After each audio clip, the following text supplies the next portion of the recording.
Hello guys, what is up? In today's video we are going to show you how to add a chat box to your Streamlabs, and as you can see we have Streamlabs desktop open.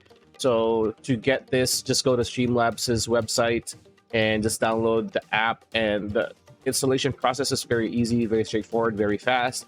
After you've done that and open the app, you're going to see this interface. So how do you add a chat box to your Streamlabs? Now, this isn't the chat box. This is a chat that you're going to see once you start streaming and once people start watching you and interacting with you on your streams.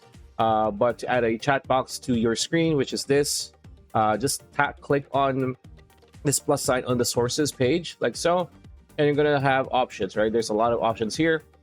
Media file, video capture, alert box, so on and so forth. There's a lot here.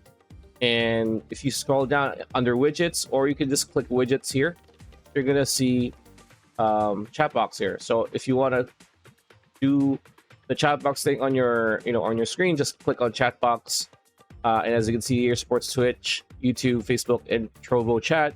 Just click on add source and just put whatever title you want here. Let's just leave it as chat box and click add source, and here you're gonna have a small pop-up. So clean box Twitch, let's go for Twitch like that, and hide display, hide delay, chat delay. You could just adjust that to your own preference and just click close, and then you could just, this is pretty much your chat. You can make it you can make it bigger, you can make it smaller. Let's make it smaller and just put it there. So once you start streaming and once people start chatting, the chat will be seen here or wherever you will put it on the screen. So yeah, that's pretty much it. That's a video. Hope you liked it.